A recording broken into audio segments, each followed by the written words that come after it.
a mis pacientes para hacérselo ver, les explico experimentos en los que, bueno, tú podías conseguir trasplantar la depresión de seres humanos deprimidos a ratas, a un grupo de ratas, simplemente trasplantando la microbiota, incluso trasplantar la personalidad de un grupo de ratas extrovertidas a otras ratas introvertidas, únicamente está en nuestro lenguaje, está en, ¿no?, cuando hablamos, pues qué te dicen tus tripas, cuando sientes mariposas en el estómago por ver pues a la persona que quieres, que te hace ilusión, o antes de subir a un escenario o hacer algo importante, y hay una conexión que siempre el ser humano ha tenido muy presente verbalmente y que ya se hablaba desde hace pues 2000, 3000 años en la Ayurveda, en la medicina griega, Hipócrates, y que bueno, que siempre ha tenido mucha relevancia, ¿no? Entonces, y muchas veces es ese mirar para adentro, ese mirar para adentro, ya digo, a nivel mental o a nivel orgánico, a nivel ese cortisol que continuamente está elevado, que puede estar la respuesta a esas mejorías que no terminan de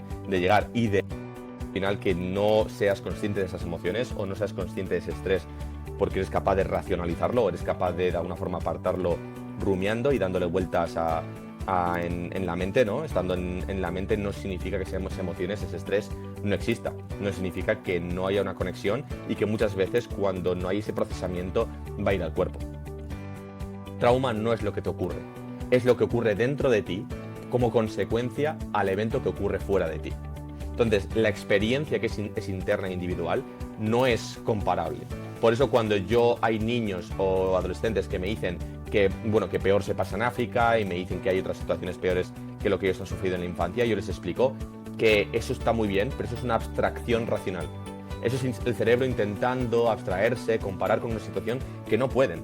No pueden porque lo que tú vives es emocional, ¿no? Por eso los médicos no están entrenados realmente para hacerte sano, están entrenados para quitar la enfermedad. Introspección que hoy en día es muy difícil mantener porque de alguna forma tenemos esta adicción a estar haciendo algo. Es decir, la gente se pone una serie de Netflix para no pensar en nada, pero estás haciendo algo. O sea, no hay ese aburrimiento y no podía decir que no. Le costaba mucho decir que no. Yo siempre que digo que no, siempre vas a decir. Si no se lo dices al otro, se lo estás diciendo a ti mismo, porque tú estás diciéndote que no a hacer una actividad por otra persona, ¿no? Entonces tenemos que entender que tu identidad, tu ego y tu personalidad no se fabrica en torno a cosas que has aprendido o te han dicho, o informaciones. Se configura en base a una serie de experiencias emocionales, de eventos emocionales a lo largo de tu vida.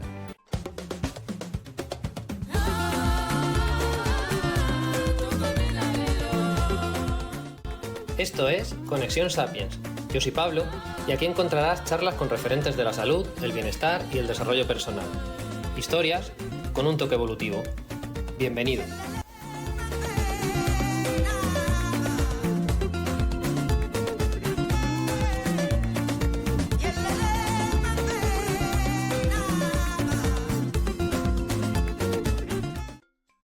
A otro episodio. Hoy tenemos a Joar Corres, que es psiquiatra. Yo le conocí en una ponencia y le escuché hablar y dije, pues es que tiene que estar por el podcast, tiene que pasar por aquí. ¿Qué tal, Joar? Hola, muy buenas, Pablo. Gracias, muchas gracias por invitarme. Antes de nada, cuéntanos, preséntate, cuéntanos un poco tu trayectoria y luego luego nos metemos con el tema en profundidad. Sí, pues bueno, como has dicho, eso, soy ya empezando un poco por hablar de mi identidad, sí, soy Joar Corres y bueno, soy psiquiatra, trabajo actualmente en el Hospital del Escorial como médico psiquiatra y bueno, una parte de mi identidad también se forjó en la escuela de interpretación porque hice formación en interpretación. Bueno, también yo siempre digo que he estado un poco vinculado también a temas relacionados con arte, hice el conservatorio profesional, toco dos instrumentos, piano y acordeón, y bueno, luego continué, es verdad que más por el ala de interpretación, también bailo, y hay una parte ahí bueno, que me llama mucho, ¿no? Y que igual en algún momento hablo durante el podcast.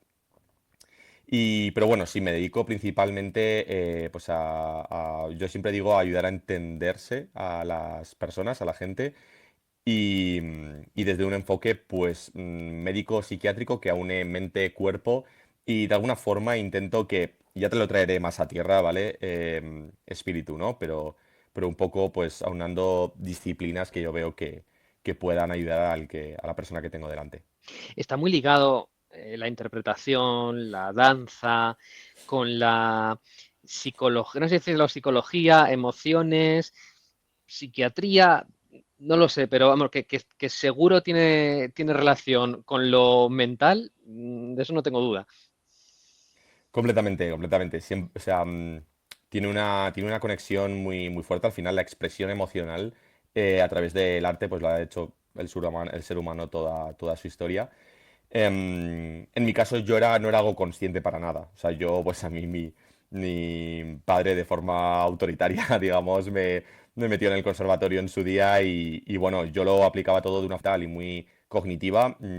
Algún profesor me decía que era muy robot, es decir, ejecutaba muy bien las piezas, pero es verdad que quizá me faltaba más esa parte emocional, que luego me di cuenta mucho más en la interpretación, por cierto, que yo hacía una recreación en mi mente de lo que debía pasar, cómo debía ejecutarse, incluso una escena que aparentemente tiene más que ver con la emoción, ¿no?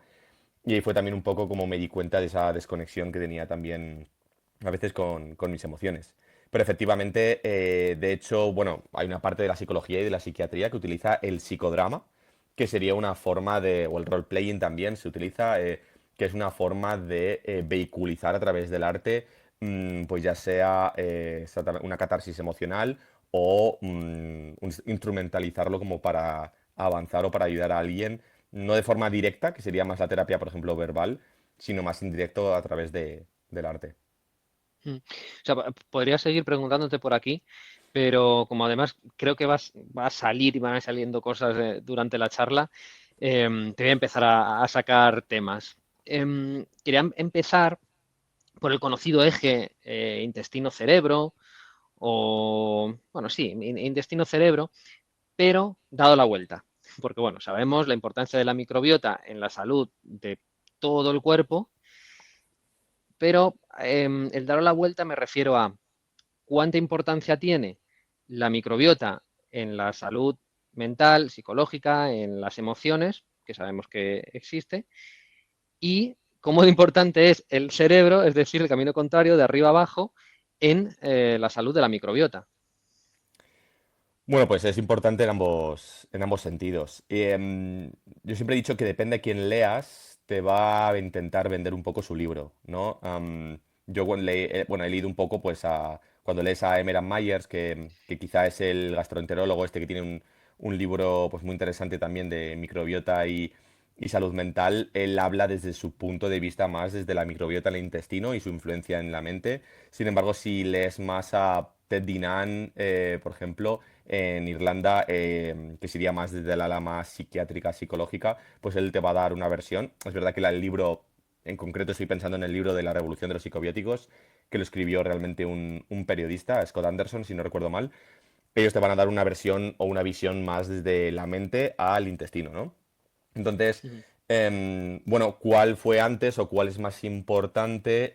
Yo digo que es difícil de separar y que tampoco esa necesidad de categorizar o de priorizar es muy humana, pero bueno, yo les doy igual de importancia a ambos. Y yo actualmente en la sociedad en general, pues bueno, veo un cuidado o descuidado un poco por igual por ambos lados. Sabemos bueno, la importancia de la microbiota y cómo puede influir en el cerebro. Yo a mis pacientes, para hacérselo ver, les explico experimentos en los que, bueno, tú podías conseguir trasplantar la depresión de seres humanos deprimidos a ratas, a un grupo de ratas, simplemente trasplantando la microbiota, incluso trasplantar la personalidad de un grupo de ratas extrovertidas a otras ratas introvertidas, únicamente interviniendo sobre la microbiota. Y de hecho, pues es muy común esta conexión intestino-cerebro, no hace falta realmente un doctorado para verlo, está en nuestro lenguaje, está en, ¿no? Cuando hablamos, pues, qué te dicen tus tripas, cuando sientes mariposas en el estómago por ver, pues, a la persona que quieres, que te hace ilusión, o antes de subir a un escenario o hacer algo importante, y hay una conexión que siempre el ser humano ha tenido muy presente verbalmente y que ya se hablaba desde hace, pues, 2000 3000 años en la Ayurveda, en la medicina griega, Hipócrates, y que bueno, que siempre ha tenido mucha relevancia, ¿no? Entonces, claro, en esta sociedad al final, ¿por qué o sea, ¿por qué se afecta la microbiota? a nivel físico, a nivel intestinal, sería por ultraprocesados, por azúcar, por tóxicos ambientales, por conservantes artificiales, por colorantes, que al final está muy presente en el día a día de la gente. A la inversa, a nivel más desde el cerebro, más desde ese eje, más desde el cortisol, de la adrenalina, de estas hormonas principalmente que intervienen en el estrés, pues al final mi consulta también está llena de pacientes, evidentemente, que su microbiota se afecta por estos niveles elevados de cortisol en sangre de forma continuada o de adrenalina, que de alguna forma modificaría también la microbiota y la alteraría su diversidad. Y de hecho, bueno, yo es una de las formas una de las intervenciones que en consulta intento, que sería por esta vía más microbiota y los probióticos, ¿no? Pero bueno, no hay, evidentemente, no hay una evidencia científica para refrendar qué sería más importante si uno en otro, pero está claro que ambos son muy importantes. Mm. Sí, la pregunta yo creo que iba más por la parte empírica de que hay personas que pueden estar haciendo todo bien o todo lo que Mm. conocemos bien o lo que está en su mano de comer, hacer deporte, que cuidan el biorritmo pues, hay síntomas digestivos que no los consiguen controlar. Entonces, a lo mejor lo que estabas comentando de un estrés crónico, cortisol elevado y hormonas del estrés que están llegando evidentemente al intestino, a lo mejor es lo que impiden que ese ecosistema microbiano cambie. Y es el ecosistema que tiene que estar porque hay hormonas y neurotransmisores llegando indicando que tiene que ser así. Entonces, es muy difícil cambiarlo con probióticos o con alimentación. Efectivamente, o sea, efectivamente, al final yo es lo que digo, ¿no? Que somos un cuerpo-mente y que efectivamente, pues lo que ocurra en el cerebro a nivel ya sea vía del nervio vago, de este nervio que vaga por el cuerpo y que afectaría al intestino y mandaría una señal desde el cerebro eh, de que no es un momento para digerir, ¿no? O sea, es decir, en cualquier momento de estrés se libera cortisol, se libera adrenalina y una de las cosas que se hace es se afecta la peristalsis, ¿no? Se afecta el movimiento que realizan los intestinos para poder digerir. Y es que el cerebro entiende que en ese momento tú estás en un momento de supervivencia, de lucha o huida, o que tu cerebro interpreta como tal, pues ya sea el tráfico, el atasco, el estrés del día a día, y que efectivamente va a alterar ese ecosistema. Y también por vía pues neuroendocrina, también por el cortisol en sangre, que directamente podría afectar a esta microbiota. Entonces es verdad que tengo particularmente además mucha gente en consulta, o bueno, no sé si mucha gente, pero una gran cantidad de gente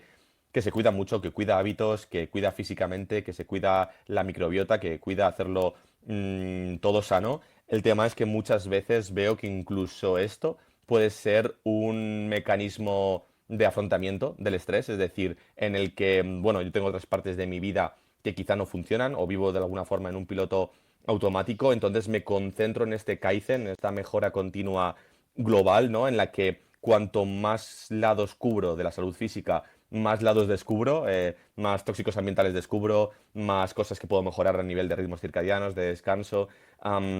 Y se pierde de vista muchas veces que también es una forma de no ocuparse de un determinado estrés crónico, de un determinado vacío, de un determinado sentimiento de que vivo, de vivencia en la que me falta algo y que evidentemente muchas veces hablo con ellos y no hay un momento de pararse a pensar, a vivir todas esas emociones y en el que precisamente ese estrés crónico pues hace que no termine de mejorar. Se me viene el caso de una chica en concreto cuyos hábitos físicos son realmente, podríamos decir, impecables, que está muy por encima del 90-95% de la población y sigue teniendo problemas digestivos, sigue teniendo problemas a nivel de, pues bueno, tolerancias, FODMAPs, ella investiga absolutamente todo por ahí.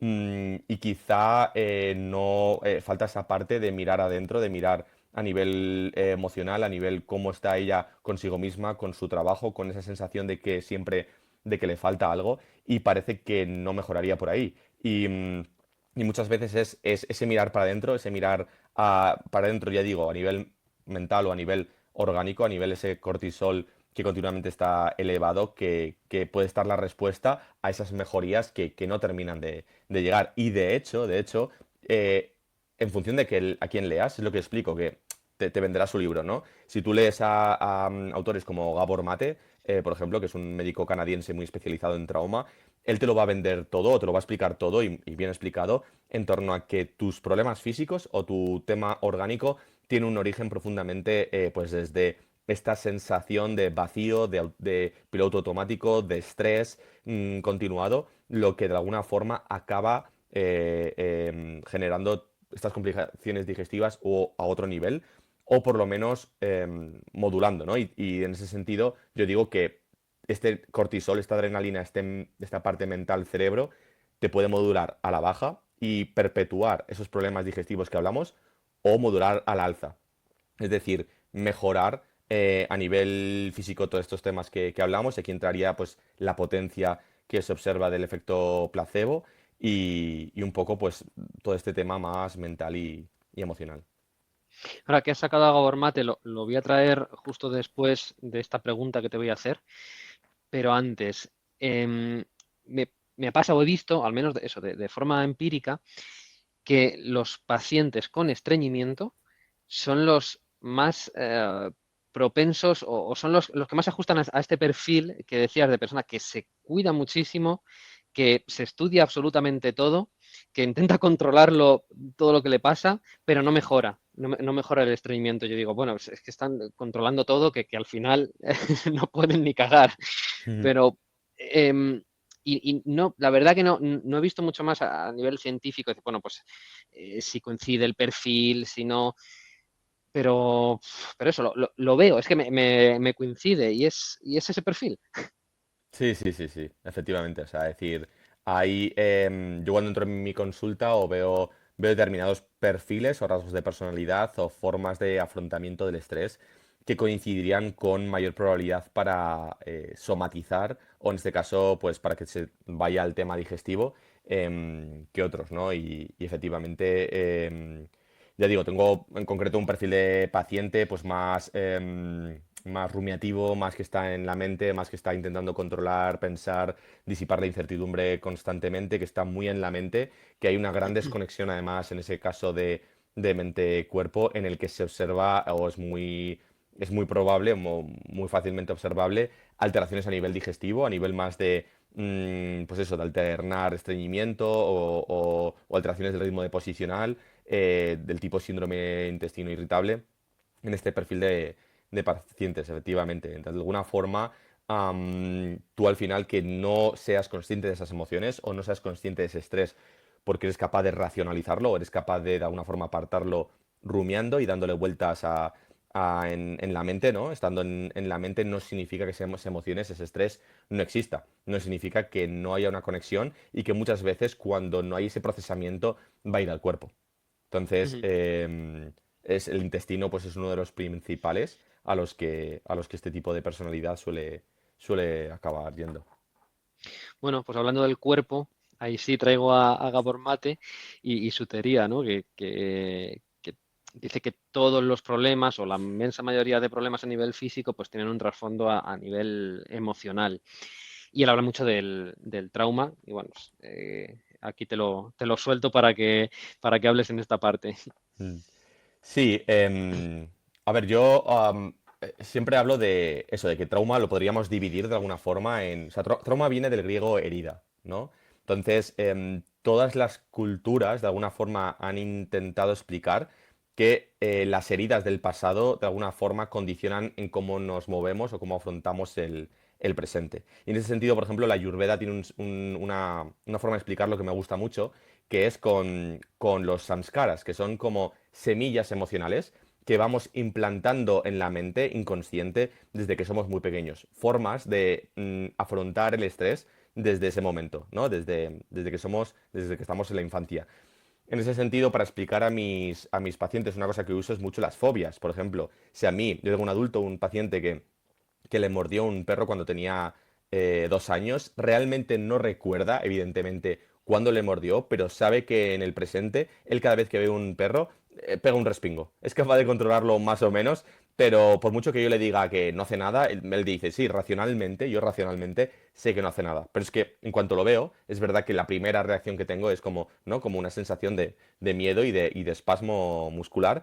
Y es de alguna forma ese samskara, esa emoción negativa no digerida, que se quedó ahí en ese momento, que se está activando en el presente, ¿no? Entonces, claro, esto lo entienden muy bien mis pacientes, pero es más difícil entender cuando son sanskaras más complejos, cuando es trauma más complejo. Por ejemplo, cuando evolucionamos y vamos a un trauma que yo digo con T minúscula, pero bueno, depende para quién, puede ser un T más mayúscula, una T menos importante, pero un trauma un poquito más complejo, mm, puede llegar a serlo. Por ejemplo, yo tenía un paciente que de alguna forma conectó la necesidad de validación de su jefe de forma continua, ¿no? Él tenía un jefe pues muy invalidador que le decía que todo lo hacía mal, a él le afectaba un montón y él me pedía técnicas como para regular ese estrés, ¿no? Una vez que le invalidaba. Entonces yo le dije, bueno, vamos a entender por qué te duele tanto, por qué ese estrés de esa persona que tú estás de acuerdo que no conoces de nada, que no significa nada para ti, que no es tu padre, no es alguien que tú quieres, puede dolerte tanto, ¿no?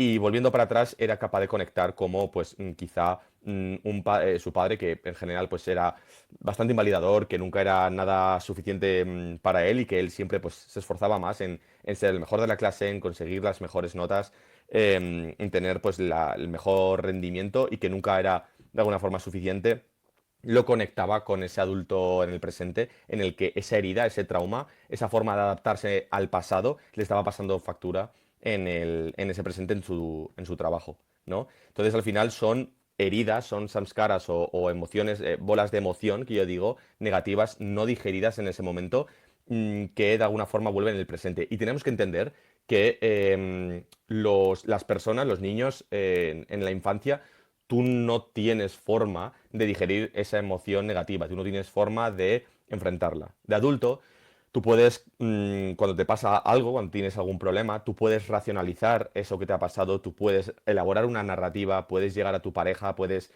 explicarle lo que ha pasado, pues puedes decirle, pues fíjate, puedes ventilar emocionalmente y darle un sentido, pero tú de niño no tienes esa capacidad. Incluso de adulto tú puedes afrontar ese problema y tú puedes intentar resolverlo. Tú tienes el control, ya sea poder muchas veces económico o físico, para resolver ese problema, pero tú de niño no tienes esa posibilidad. Es decir, tú no puedes resolverlo por ti mismo, depende de otra persona.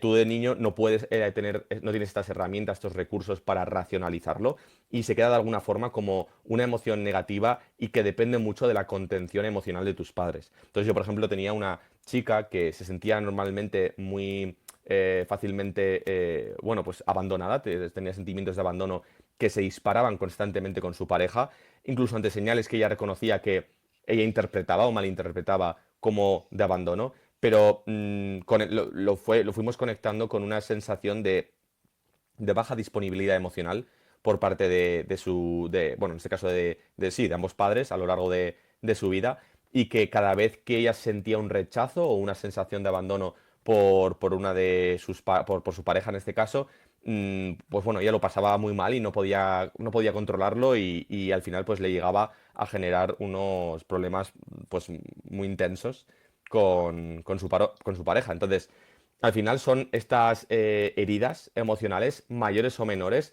que tú vas sufriendo en tu infancia y que te va a ir predisponiendo a unas motivaciones, a unas decisiones en la edad adulta en la cual ya no eres consciente a veces de por qué las tomas o por qué no las tomas.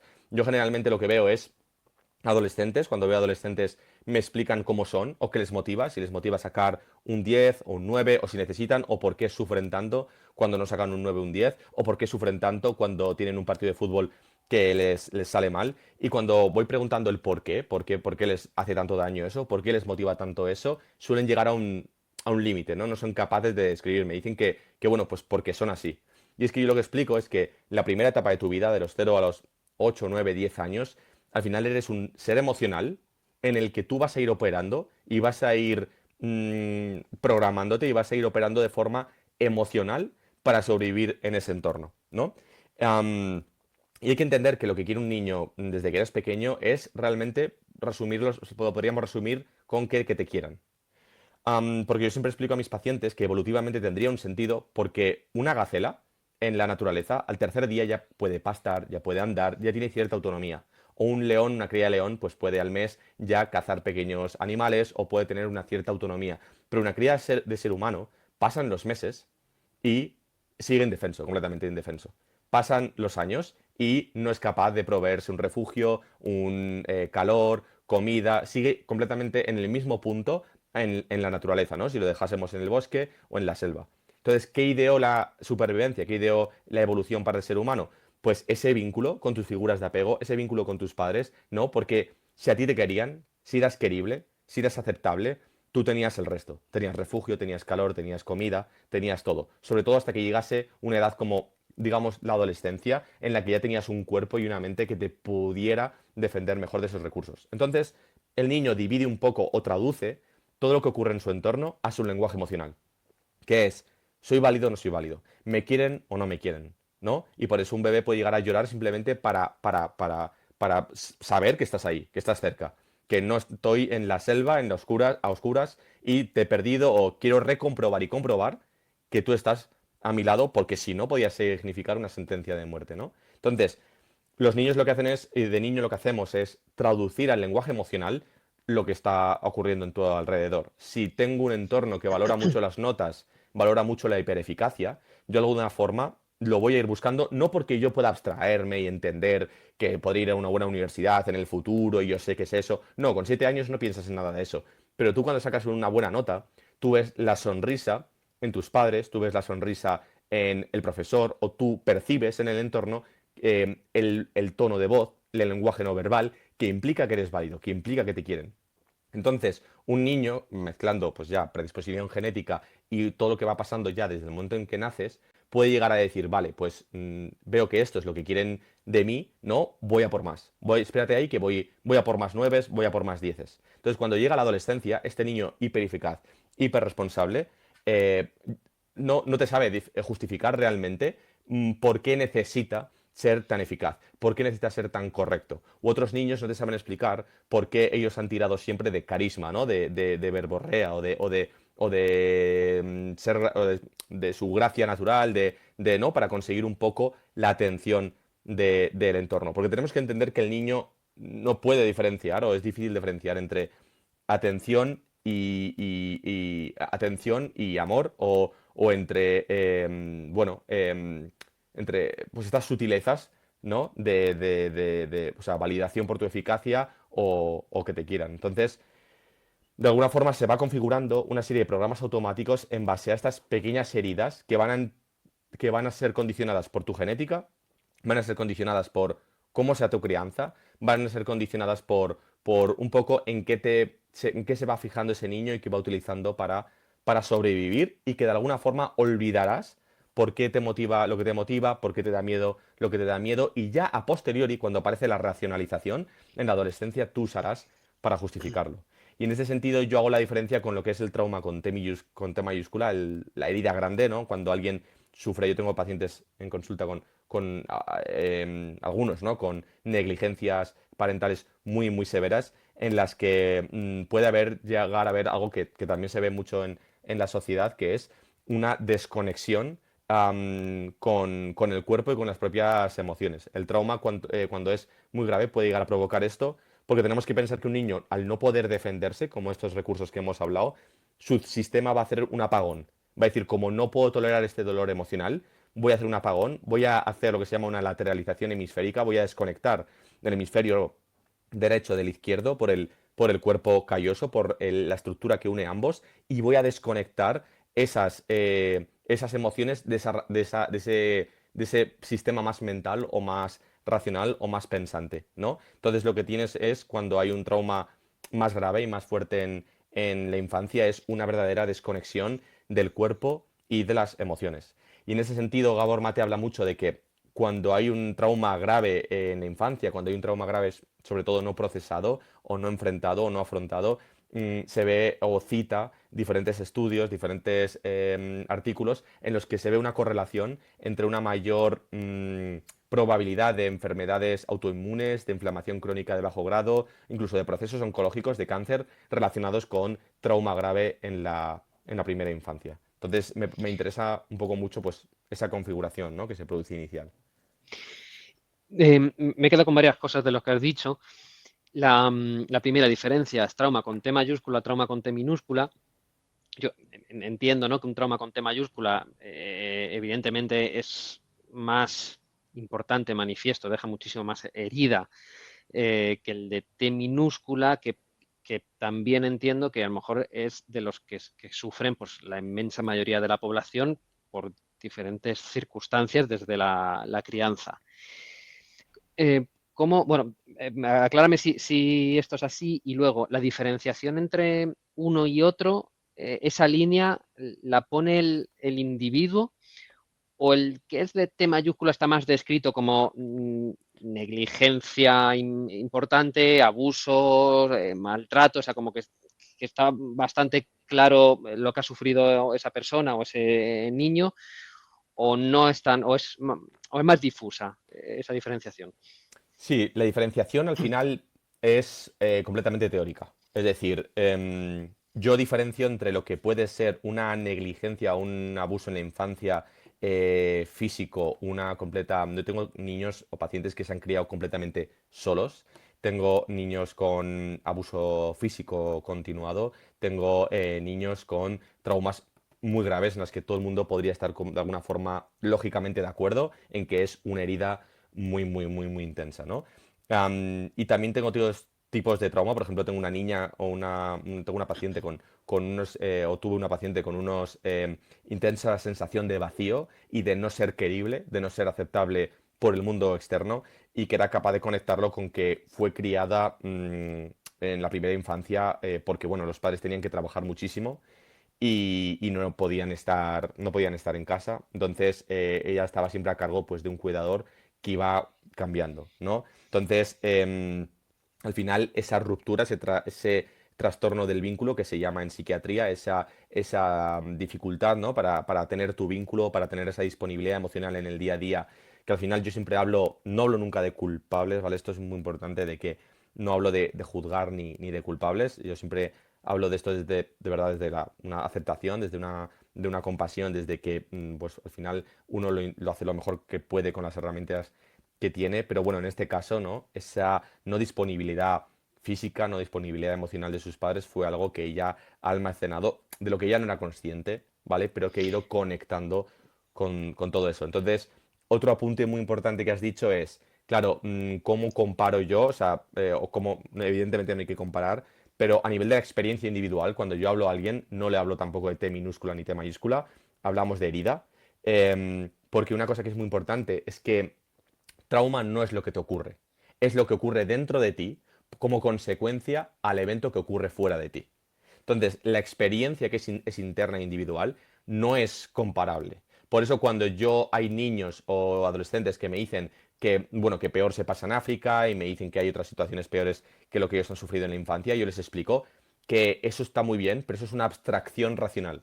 Eso es el cerebro intentando abstraerse, comparar con una situación que no pueden. No pueden porque lo que tú vives es emocional, ¿no? Por eso alguien conecta más con lo que está viviendo enfrente, ¿no?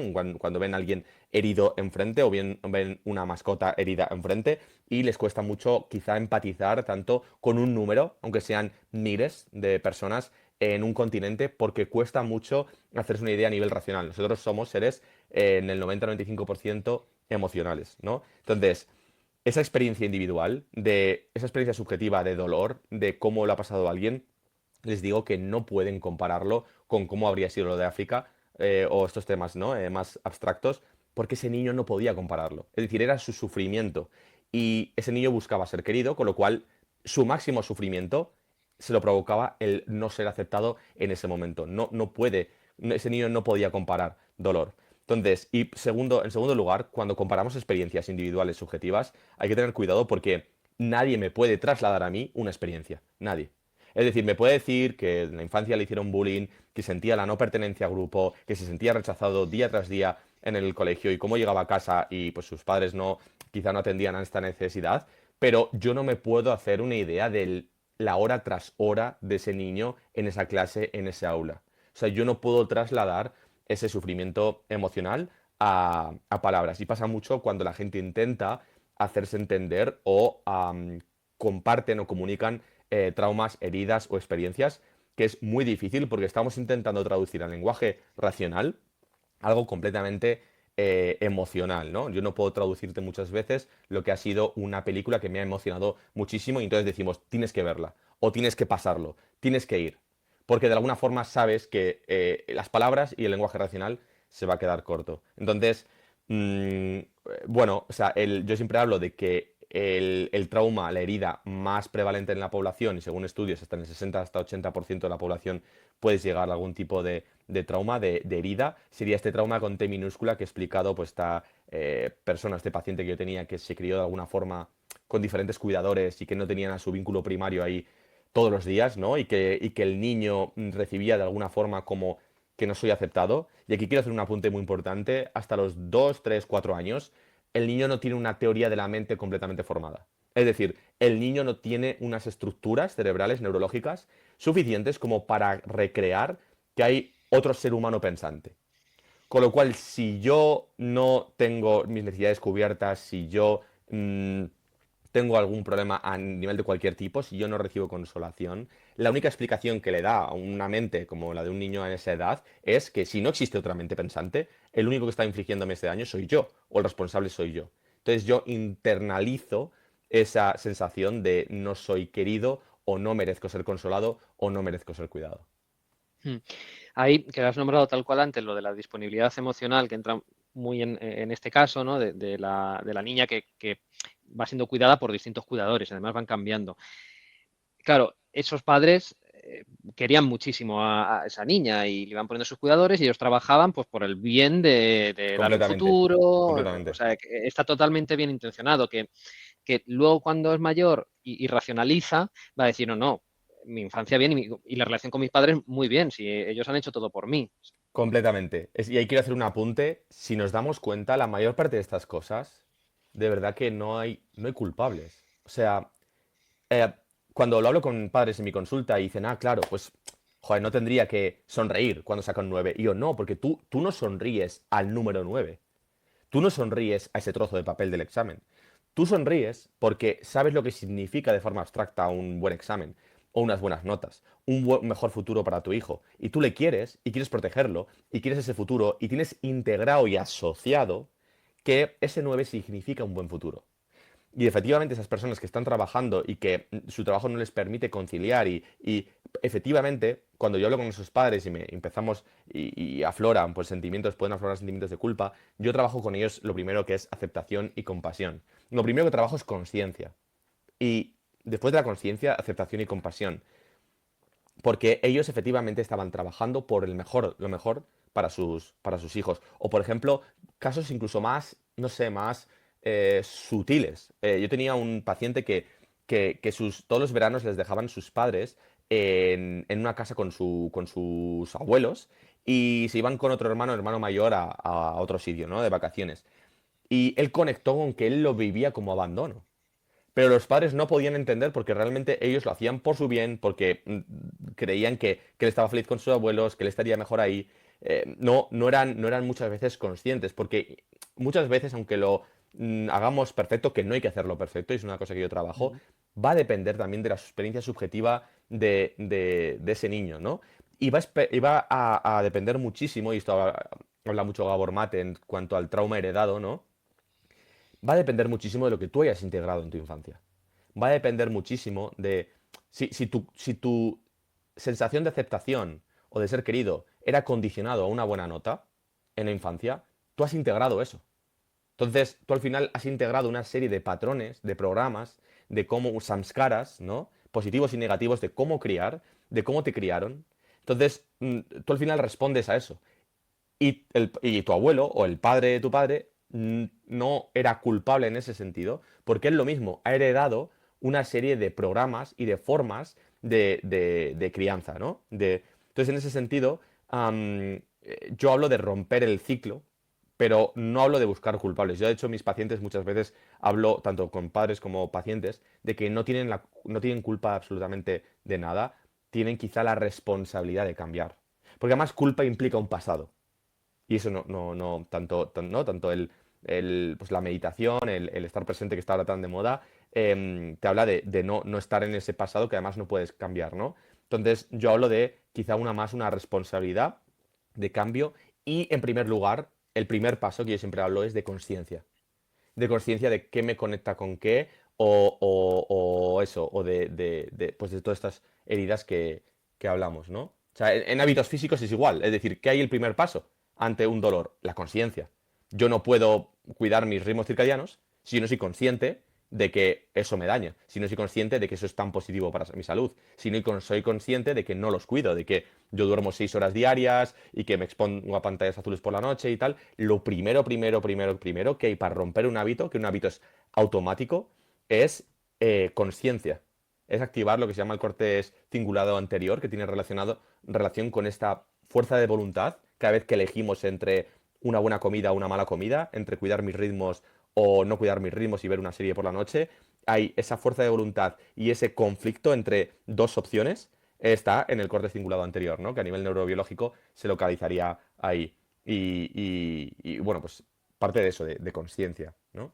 Sí, esto de no ser consciente de por qué tienes ese vacío o, bueno, o un montón de síntomas que te pueden venir, me imagino o pienso en gente con, en teoría, un estatus importante, una fama de lo que se considera estatus en esta sociedad, deportistas de élite, famosos, gente con dinero que podrían tener la vida resuelta, pero que tienen un problema emocional sí, tremendo y se sienten culpables porque dicen, joder, si yo lo tengo todo y estoy bien, estoy más metido en el mundo del deporte, entonces voy a poner por ahí por ese ejemplo, pero hay un montón de deportistas que se repite en el que estoy bien posicionado en el deporte al que me dedico, gano bien, las marcas me patrocinan, tengo una buena crítica y estoy mal.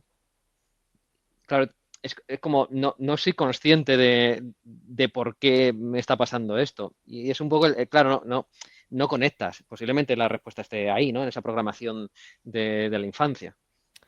Sí, o sea, yo lo que me baso con a veces me llega gente de mi entorno, no necesariamente pacientes, ¿no? Y me dicen, ¿no? Pues un poco a lo que me dedico. Y vino un amigo y me dijo, bueno, Joar, creo que pues he estado leyendo, y puede ser que tenga depresión. Entonces, bueno, y hablaba con él y me decía, pues eso, que sentía esa tristeza, esa apatía. Y cuando hablamos del trabajo me decía, no, pues yo en el trabajo incluso me va bien, no me interfiere. Cuando hablábamos de un poco de sus relaciones y tal, pues decía que no, que él estaba bien con su pareja y que realmente pues no le interfería, ¿no? Pero que tenía esa sensación como de vacío, de que le faltaba algo, ¿no? De no terminar de disfrutar, de que siempre, ¿no? Pues buscando algo ahí que no sabía muy bien. Le dijo, bueno, tú no estás deprimido, tú lo que eres es infeliz.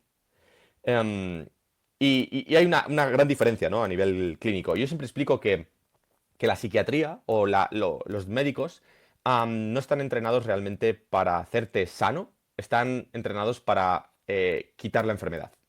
Es decir, podríamos hablar que hay un espectro de -100 a 0, ¿no? De eso se encargaría más la parte médica, pero de 0 a 100, ¿no? De esa autorrealización, eso de lo que estamos hablando ahora, ese vacío, esa sensación de que falta algo, no, digamos que no, se encargaría pues otras partes. Y ahí entraríamos más de la espiritualidad o entraríamos también, pues la psicología, el coaching puede entrar por ahí, o de otros caminos, ¿no? Para llegar ahí.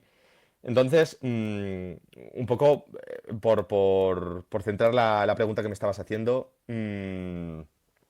sí, o sea, hay gente que efectivamente que depende del exterior, que va buscando, intentando pues, escalar, ¿no? Y que le va bien, pero siente que le falta algo. Y en este sentido, pues me gusta mucho un actor que se llama Matthew Perry, que falleció, que era un actor de estos, pues de éxito, de la serie Friends, que estaba en una entrevista. Él, su personalidad, sus rasgos o o la forma que él tuvo de lidiar en el pasado, desde que era un niño, con sus heridas, era un poco con el humor y con la evasión y con las actividades y con, ¿no? Este chico pues carismático que evadía al resto y a sí mismo con el humor, que era rápido de mente, que era carismático, que conseguía esa atención, ¿no? Que en el mismo set de Friends decían que él tenía esa chispa, tenía ese humor y tenía ese motor, ¿no? Que tenía de forma innata. Y él explicaba que en una entrevista que, claro, de repente, pues él era premiado por todo eso, ¿no? Él era premiado por ese carisma, esa gracia que él tenía de forma natural, ¿no? Desde siempre y que llega al escalafón más alto, en el que él era protagonista en una serie de éxito en Los Ángeles, en el que le pagaban por lo que mejor se le daba a hacer, tenía un muy buen sueldo, tenía fama, tenía dinero, y él decía en la entrevista, yo le daría esto, yo le daría eso que estás buscando, eso que todos estáis buscando, ese final, ese en el que tú sientes que no puedes alcanzar más metas deportivas, artísticas, profesionales o de cualquier índole, para que vean que no está ahí, para que vean que sigue faltándote algo, que nunca es suficiente, que buscas más y más, ¿no? Y que sigues con esa sensación de vacío y de apatía. Él pasaba una profunda depresión o vamos, lo que estaba claro es que siempre estuvo lidiando con adicciones, ¿no? Es muy típico en este tipo de personalidad en esa evasión que hablamos, a través del humor, de las actividades y tal, es verdad que hay quizá más probabilidad de acabar en adicciones, que al final no es otra forma de buscar evadirte, hasta que en un momento dado, pues, bueno, murió por una sobredosis, ahí no queda muy claro si voluntaria o involuntaria, pero, pero bueno, en concreto con antidepresivos, ¿no? Entonces, sí, efectivamente, hay esa cosa de lo que yo llamo un combustible que puede ser un combustible tóxico, ¿no?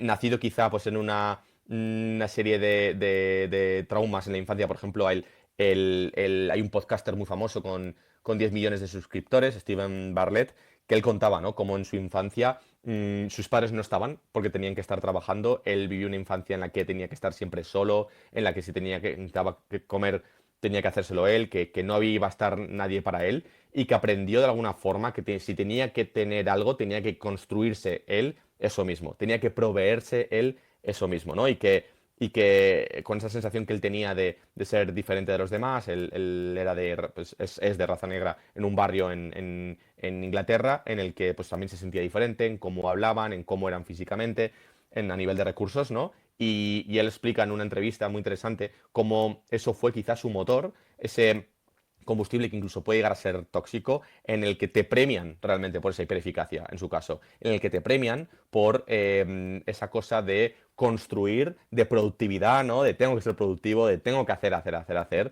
¿no? Y que muchas veces te impulsa en una primera fase de tu vida paradójicamente, hacia el éxito, ¿no? Es lo que dice Gabor Mate de tu, tu trauma, tu forma de adaptarte al entorno, será una forma con la que te puede ir mal, o peor aún, te puede ir bien. Y se reforzará estas conductas. Yo este tipo de personalidad tipo Steven o tipo Matthew Perry no los tengo en consulta. Es muy raro tenerlos en consulta porque de alguna forma sus mecanismos de supervivencia son premiados de forma continua, de forma constante. Pero tenemos que entender que, claro, en el momento en el que miramos hacia afuera, en el momento que no es, ¿no? Porque normalmente mis pacientes siempre me dicen, ¿no? Yo, ¿cómo soluciono esto? ¿Cómo, no? Tengo una falta de motivación, tiendo a procrastinar, no consigo hacer las cosas, la gente lo hace, ¿por qué yo no? Dime soluciones, ¿qué hago al respecto? Tengo pacientes que dicen, me falta algo, estoy vacío, tengo depresión, estoy triste, ¿qué hago al respecto? Y lo que yo trabajo con ellos es, en lugar de hacer o cómo solucionarlo, es vamos a empezar a ver por qué. No, porque la motivación de procrastinación o depresión o tristeza o tal, al final son síntomas. Pero ¿cuál es el origen? ¿Qué es lo que pasa ahí dentro para entender lo que está pasando? Porque tú puedes replicar las rutinas y los hábitos de Steve Jobs, pero tú vas a ver que no vas a conseguir quizá ese nivel de construcción o de realización que él pueda tener. La gente replica rutinas y se da cuenta de que no está ahí afuera. La gente efectivamente escala y va consiguiendo logros, pero entienden que no está ahí afuera. Y tenemos que entender que eh, el ser humano nunca ha tenido un entorno en el que estuviese mirando tanto para afuera como hoy en día. O sea, tú hoy en día te levantas por la mañana, te vas escuchando un podcast y vas haciendo algo. Y vas escuchando el podcast de Pablo, para crecer más, ¿no? Y luego te vas leyendo un libro sobre cómo regular el estrés, cómo implementar hábitos. Luego vas al trabajo y haces. Y luego vuelves a casa y entrenas porque tienes que ser un buen chico y tienes que entrenar y cuidar de tu cuerpo. Y luego vas por la noche, igual te pones otro podcast o haces algo de respiraciones o tal, porque has leído también que tienes que hacer algo por ti y estás haciendo. Y luego pues acabas mirando en Instagram una serie de vídeos que te pueden entretener, que al final estás fuera de tu mente, en el que la validación está fuera de ti, en el que está todo fuera de ti. Estás acostumbrado a hacer. Pero tenemos que entender que el ser humano hace 2000, 3000 años, 4000 años o más, estaba acostumbrado a vivir en tribus en las que tú salías, disparabas un ciervo y luego volvías con el resto de tu grupo de caza durante 3 horas andando por la selva, en el que, bueno, no había mucho más que hablar, con lo cual, porque al final pues vivías con ellos todos los días y comenzabas a hacer un montón de reflexión interna, un montón de procesamiento emocional interno. Y empezabas a cuestionarte cosas y a pensar cosas y a tener un mayor grado de interocepción. Interocepción que hoy en día es muy difícil mantener porque de alguna forma tenemos esta adicción a estar haciendo algo. Es decir, la gente se pone una serie de Netflix para no pensar en nada, pero estás haciendo algo. O sea, no hay ese aburrimiento y más allá de lo típico, ¿no? Que escucho en redes de la gente no tolera el aburrimiento, tal. Sí, pero yendo un poco a qué consecuencias tiene eso, ¿no? Y una de las posibles consecuencias, una de las consecuencias que se ve es que hay un menor grado de intercepción. Tu imagen y todo depende más de qué hay ahí afuera, o qué me está devolviendo afuera, o qué me está devolviendo las redes sociales, qué me están devolviendo en mi trabajo, qué me están devolviendo en mi entorno, más que algo que sea interno, ¿no? Mm. Entonces, efectivamente, es o sea, esa búsqueda de actividad fuera, de placer fuera, es lo que te dice, bueno, tanto podríamos hablar del psicoanálisis en Lacan, como te habla quizá el budismo, que te aleja de esa ausencia de sufrimiento, de esa paz, de esa ausencia de dukkha que hablan ellos, y te aleja de esa autorrealización, esa eudaimonía griega que hablaban ellos, de esa mukta o moksha que hablaban en la India, ¿no? De iluminación. Luego, o sea, al final, tanto estos casos de hiperproductividad que se puede dar en empresarios, deportistas, artistas, este tipo de perfiles, tanto otro tipo de conductas o ambiciones, sueños, personalidades, se pueden gestar, bueno, se pueden gestar, no, se gestan ahí en esos traumas de T pequeña, que ahora lo podemos decir así, ya que lo hemos nombrado. O sea, dependiendo de cómo se encaje desde pequeño, eso va a definir de alguna manera cómo seas y lo que busques en la edad adulta sin darte cuenta, sin saber muy bien de dónde te viene. Completamente, completamente. Es en esas heridas en las que se va formando un poco, pues, eso que llamamos personalidad en Occidente. En Oriente le llamaban como ese cúmulo de samskaras, de experiencias positivas y negativas, que se acumulaban en la carpeta, ¿no? Por ejemplo, yo tenía un paciente que tenía 30 años y querían conseguir pareja.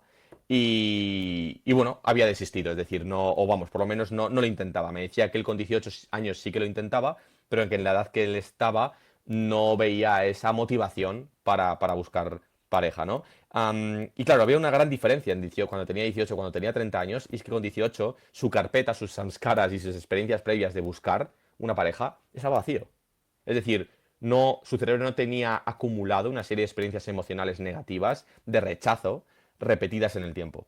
Con lo cual, cuando tenía 30 años y estaba intentando salir y buscar alguien con quien compartir su vida, enseguida había un pensamiento inconsciente de, va, mejor que no lo intentes, ¿no? Ya lo hemos intentado muchas veces, esta no va a ser la vez que resulte, ¿no? Y había que vencer ese pensamiento. Entonces, efectivamente, en Oriente hablan que son esta carpeta de emociones negativas, que muchas veces la infancia es una época de priming, de integrar programas automáticos, de integrar formas de sobrevivir. Yo, por ejemplo, tenía una chica hipercomplaciente con su entorno, que había crecido en una familia de muy elevada conflictividad.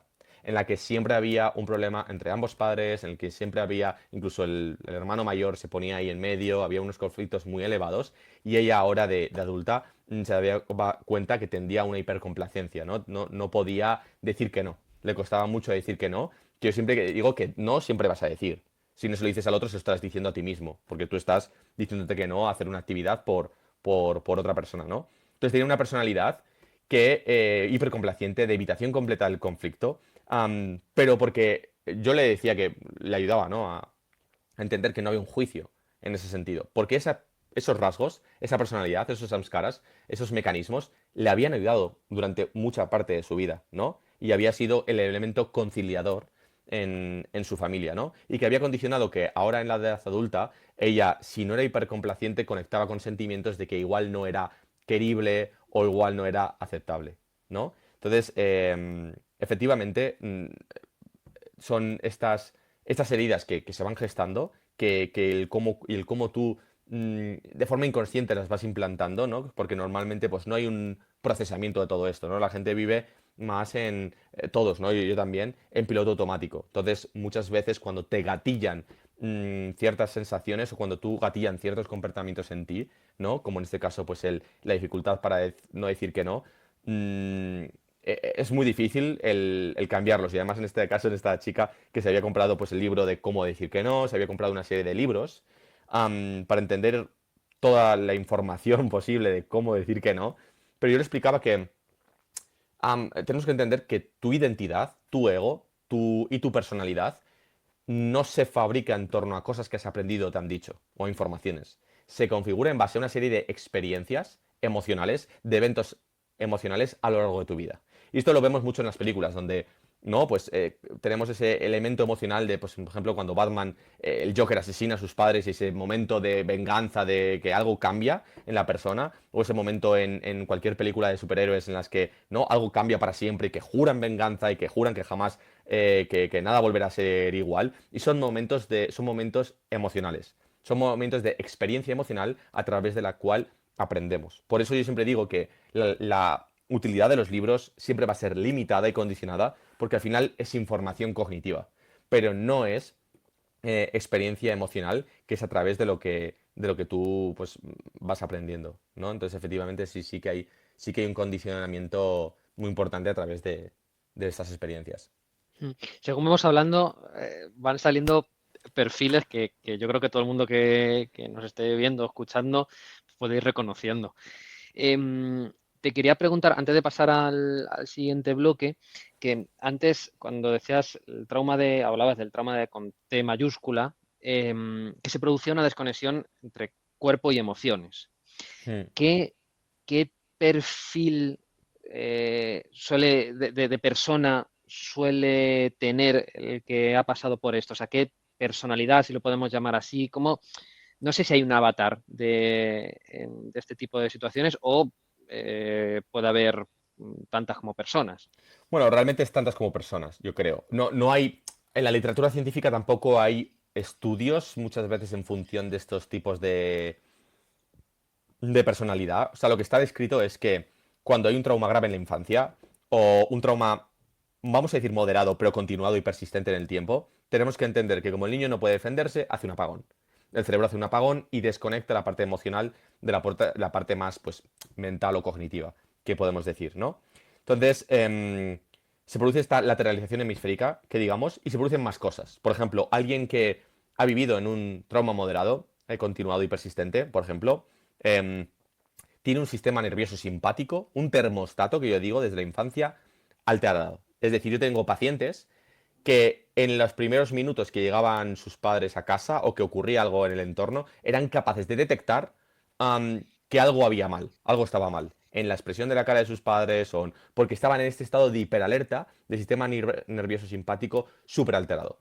Claro, esto le configuraban muchos problemas, le conformaba muchos problemas en el presente, porque a veces interpretaban señales de su pareja que como nocivas, como que de abandono, como que no le querían, como que estaba enfadada, cuando realmente no era así, ¿no? Porque compensaban con una hiperalerta durante mucho tiempo ante lo que podría ocurrir con cualquier otra persona.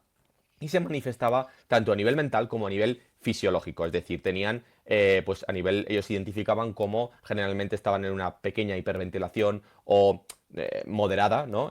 Hiperventilación o a nivel o a nivel también de la frecuencia cardíaca, ¿no? Y otro aspecto también muy, muy importante es que, claro, ellos decían que oscilaban. Muchos pacientes veo que oscilan entre la insensibilización a nivel más emocional o del cuerpo y una elevado dolor o elevado estado de emocionalidad. Hay gente que me dice, yo normalmente es como que no siento nada, me dicen que soy muy frío y de repente exploto, ¿no? Y de repente estoy fatal. Porque se pierden todo ese camino de su vida emocional y de su vida de tensión, ¿no? En el cuerpo. Y es porque, dada esa desconexión, esa lateralización hemisférica que hablamos, esa desconexión, ¿no? De lo emocional y de lo mental, solo vas a sentir tus emociones o tu cuerpo cuando hay un intensísimo grado de dolor.